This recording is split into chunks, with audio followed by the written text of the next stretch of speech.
Hello and welcome to Channels Book Club. My name is Olakunle Kasumo, and it's great to be on the show where we discuss all things books. Like I always say, there is a book for everybody. People say, oh, I don't read much.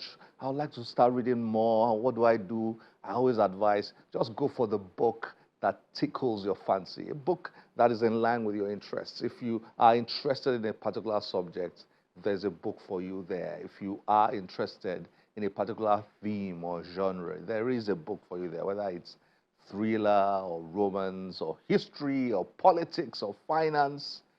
Every subject under the sun, there is something there for you.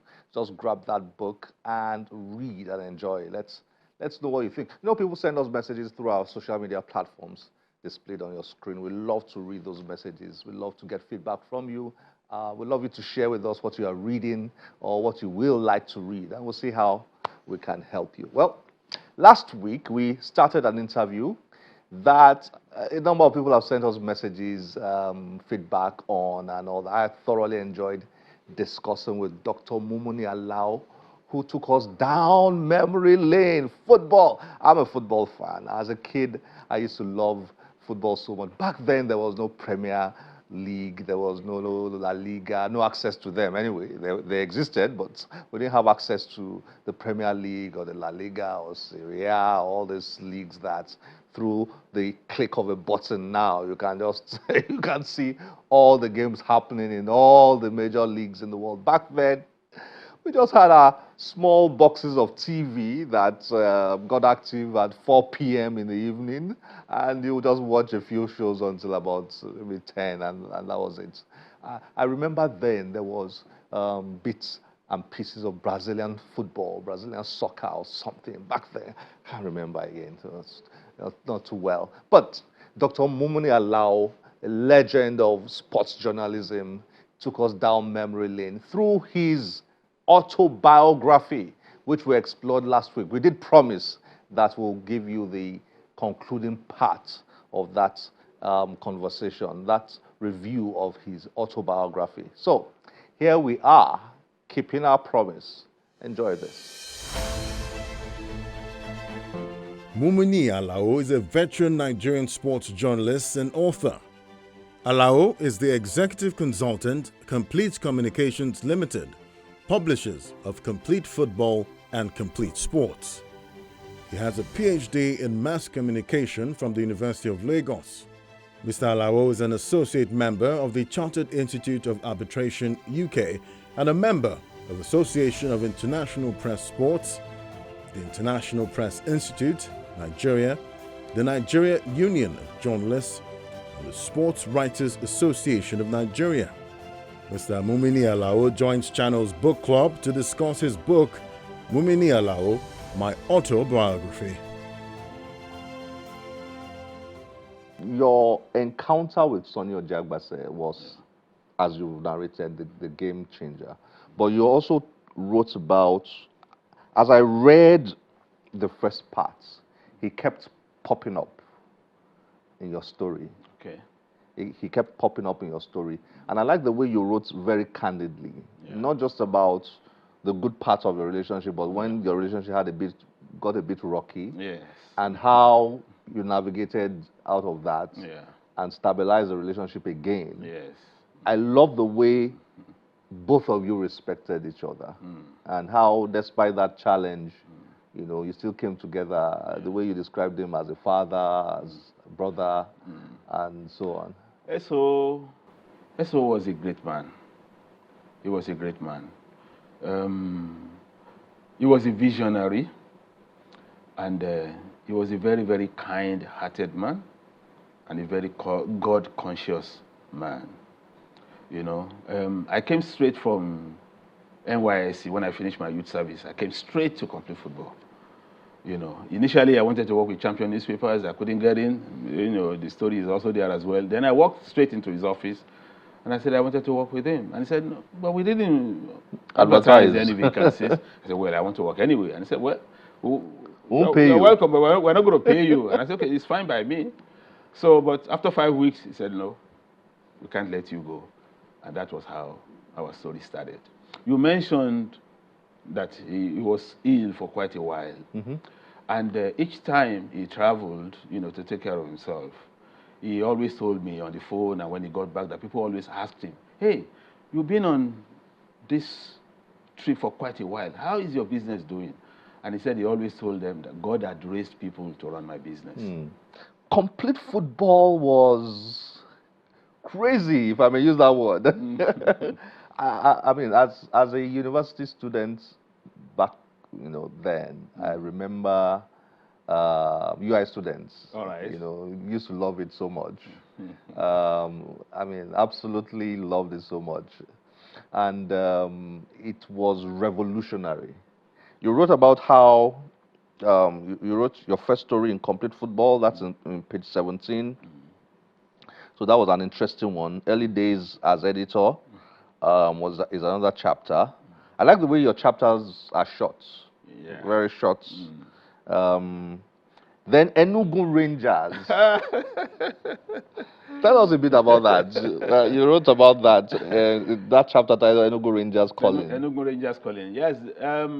Because I did my youth service in Anambra State, the old Anambra State, when it was still both the present Enugu and Anambra. Both of them together were in the former Anambra. So Enugu City was the capital of the old Anambra, and that's where I did my youth service. So throughout my service here, I didn't miss a single match of Enugu Rangers. Okay. Wow. I became their fan. I became a local fan. In fact, I remember going on a trip to Owerri to watch one of their away matches against Uwanya National. And on the way back, there was an accident, and I said, this is the last away match. Because my father didn't ask me to go and be watching. Anyhow, so I fell in love with Rangers. At that time, it was Ben Osi Umuna that was their chairman. You wrote extensively about he him. invested a lot of money, in bringing Rangers in terms of he brought their level, and he showed in their performance. So when I finished, it was a great team. Oh, our rival, our boys. Yes. Oh yes. Our boys. I'm a Shooting Stars guy. Shooting Stars. When Shooting Stars came to town, to be honest, I can't remember exactly what transpired when Shooting Stars came to town. When they came to Enugu, when I was there, I can't recall how that game went, but you could imagine I was in a bit of a dilemma, because traditionally I'm Shooting Stars fan, and now I was supporting Rangers because I was in Enugu. So, but when I finished my youth service and I started working for Complete Football, one of my first assignments took me to Enugu. So that was what I wrote in that chapter. Yes. As you wrote about each of these chapters, what I enjoyed was you were always reminding us of the stars of yesteryears, the names, the stars of yesteryears, and not just the stars, also locations. Yes. I was enjoying, all those things. I think my objective, just like you already said at the beginning, is I wanted to tackle that generation. Yeah. That generation. I mean, football fans of that generation, 80s, 90s, early 2000s. I wanted to tackle their nostalgia, because I knew by mentioning those names, they will remember the matches again, they will remember the confrontation, how we used to trek, kilometers to the stadium and back and all of that, So that was the objective, So that's why I made sure each time I related any stories, I will mention some of the players. In the case of Enugu Rangers, Joe Ashinze was their striker at that time. There was Ani Jeku, who went to eventually went to play for the Super Eagles at All Jazz 90 AFCON. Chimeze Nwanaga, these were the guys in Enugu Rangers at that time. And then in 1989, when Clemens Westerhoff came in, when he took over as coach of the Super Eagles, we failed to qualify for the first World Cup that he met. He met us qualifying. Yeah. That was the one for 1990, Italian 90. And you blamed the NFA. The NFF. NFA then. They were NFA then, yes. You blamed them for removing Paul Hamilton. For the last game. Absolutely. Because Westerhoff had just come. He wasn't very familiar with the players, and in my opinion, he picked the wrong squad team, for that game in Cameroon, and we lost by a goal to nil, and we didn't qualify for Italian 90.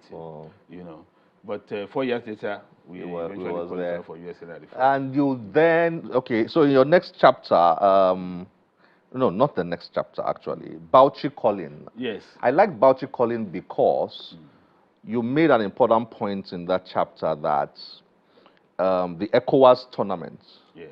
is one that is often not spoken about.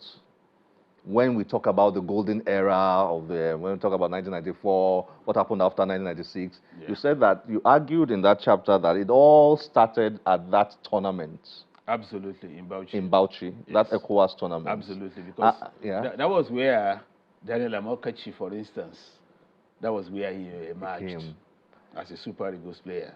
Bauchi 89. Yeah, you listed those home-based players. Moses Bako, Uche Okechukwu, Aloy Agu, Friday Epo, quite a number of them. So they all made their debut at that tournament. A lot of them. And that was Clemens Westerhoff's first assignment after that failure to qualify for Italia 90. So he started afresh, and the entire team was home-based. No foreign-based players. Wow. No Stephen Keshi, no Samson Siasia, no Eti Messi. All of them were home-based, And that was the team that he now took to Algiers 90. And then they won the silver medal. In Algiers 90. After failing to qualify in 1989 for the 1990 World Cup, we now went to Algiers 90. After Bauchi, we went to Algiers 90, and then we got the silver medal. And that was how the trajectory started. Bauchi Calling, that's page 33. There was Aloy Agu, Aminu Abdul, Benedict Iroha was there too. That was his. Yes. How about Anijeku, Uche Okechukwu? These were mega stars years later. That we got to know later. Yes. That was where they started in Bauchi. And that was your point here, telling the story. Yeah. Wasiu Ikpaye, Thompson Oliha, Tajude Oyekomi, Ayo Ogunlano, Daniel Omokachi, Michael B, Friday Epo, and all that. So, incredible. Incredible.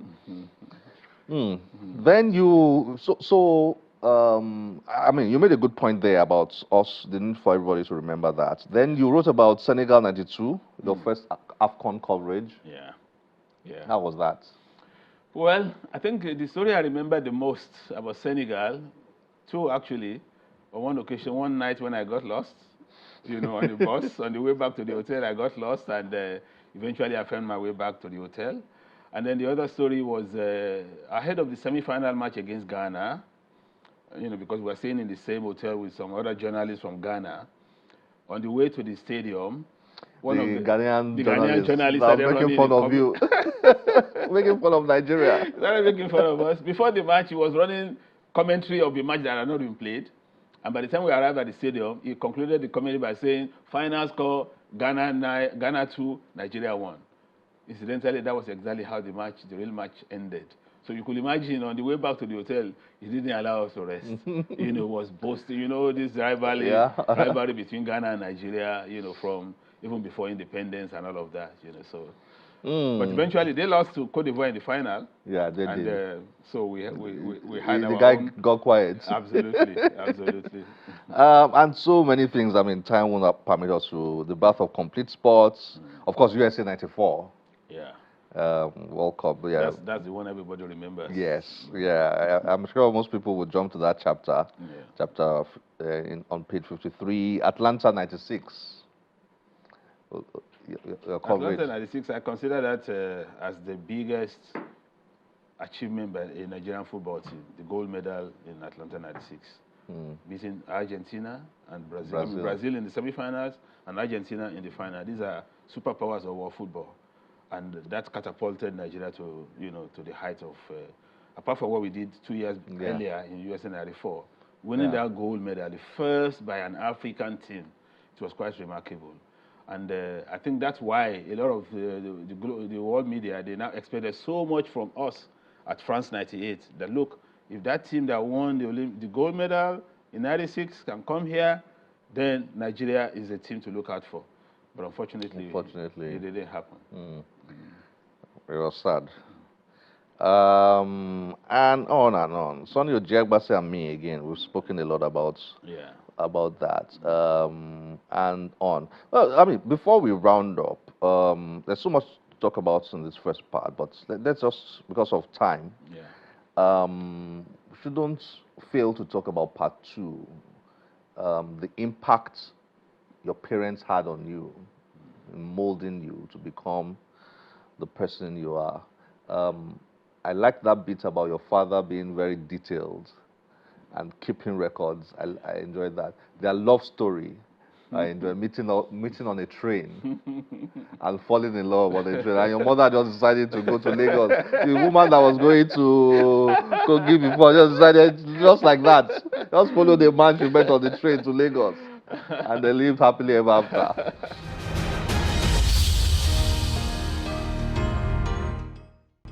To be honest, I decided to write that story, because even my younger ones, a lot of them, they didn't know about that story. In fact, my Oh. younger sister, when she was getting to read about that story in my book, she had never heard that story before. Wow. And she was asking me, brother, so you knew about this story all this while. You didn't tell us about it. And then at a point she felt, it was a bit too revealing. I said, what is revealing about that? We need to tell this story, because for me, it was genuine. It was a demonstration of genuine love. I mean, my dad, a young engineer, we used to call them eligible bachelor, Bachelors. and he decided to go for my mom, and my mom too was going home to Kaba, and then she decided to follow my dad, just like that. So I felt it was something to celebrate, as far as my parents were concerned. And then subsequently, as I said, my records, everything is in the book, my birthplace, and so on and so forth. And then, of course, how I was brought up. My dad was a stickler for discipline, and no compromise, no compromise. I think our fathers of that generation, because one of my friends, he was writing about his dad. And when I read what he wrote about his dad, It was almost I like thought it he was was your writing dad, about my your own dad. dad. So I think it was their generation. They were disciplinarians. They didn't broke any nonsense, if I can use that expression. And that's how some of us were molded. And when it comes to integrity, you can't take what doesn't belong to you. With all modesty, I'm happy. I can say that is me. I say with all modesty, but when it comes to when people ask me what can you say for yourself, I will tell you I can stand out and say, look, me, I won't take what doesn't belong to me. I remember, on one occasion I wrote an article and one reader responded and said, all of you journalists, you always take money. I published his letter and then I wrote back to say, never you write that to me again. I'm not, if some journalists do that, I don't do that. I don't belong in that category. So one should be confident. One should be happy to come out to boast about what you feel is good, and is also to encourage others, to stick to the straight path. So. Wow, wow, incredible. I won't let you go. I mean, on the really final note, sports journalism for decades, All right. and here you are now. Yeah. On a final note, when you look at Nigerian football and Nigerian sports generally, and you look back at the 80s, the 90s, how do you feel? I'm curious to know how you feel now, looking at things now. Did we follow that trajectory or did we depart from it? And so how does it make you feel, that journey?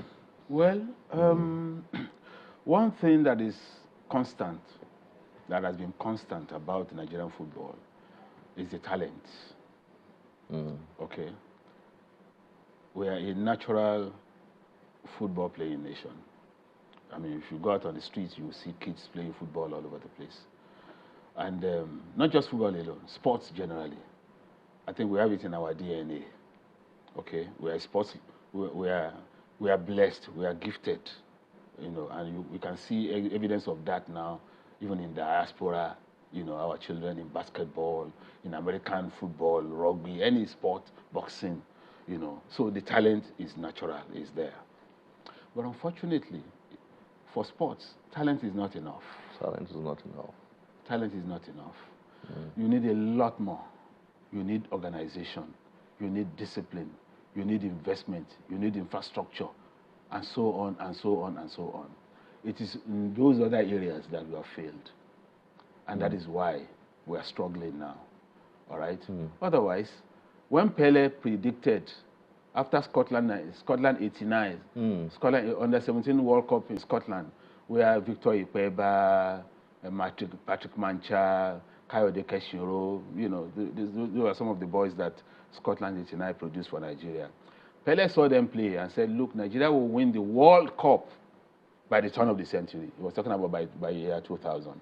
He saw the talent. But unfortunately, back home, we didn't have the organization and the development, the infrastructure, you know, to help that talent to fulfill the kind of prediction that made by Pele. And we're still struggling with all of that as we speak. Today, 2026, if CAF comes to Nigeria to inspect our infrastructure, that where can the Super Eagles play a football match? There's only one pitch in the whole of Nigeria that CAF have approved in the last few years. Wow. For a country that claims to be a football-loving nation, we have only one football pitch that qualifies, you know, as African standard. We're not even talking about world standard now, all right? So, and then when it comes to management, when it comes to so many other areas, that's where we have failed, you know, unfortunately. So, but because the talent is there, we have the occasional successes. Just like the last AFCON, we got to the semi-finals. The one before that, we got to the final. But you can imagine if we had these other elements. I always use the example of France. Okay? When France won the World Cup the first time, they had about 8, 9 players of black heritage in that team. Okay? So you can imagine Nigeria, France have to pick some of the blacks to mix with the whites. We have everything here. So I see Nigeria, I see us in the boots of France winning the World Cup. Okay? But because France have the organization, they have the infrastructure, they have the investment, and so on and so on, that's why they were able to use the black heritage players to win the World Cup. And we are not able to do it because we lack these other things. Wow. Dr. Mumini Alao, thank you for your time. My pleasure. And thank you for writing this beautiful autobiography. I hope people can get this easily. Yes, it's on Amazon. Oh, Amazon, okay. And that's for anybody from any part of the world. But for local bookstore, it's on Robin Heights Bookstore. So all you just need is to Google the name of the book, Mumini Alao's autobiography. And then people can get it. The links will pop up. Great. I'm sure a lot of people will love to read this. Thank you for joining us on Channels Book Club. Thank you very much for having me. It's been great having you here. Thank you.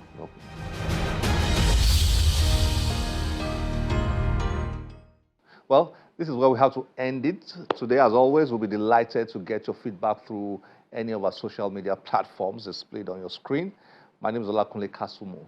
Remember, one great book can change your life. Bye-bye.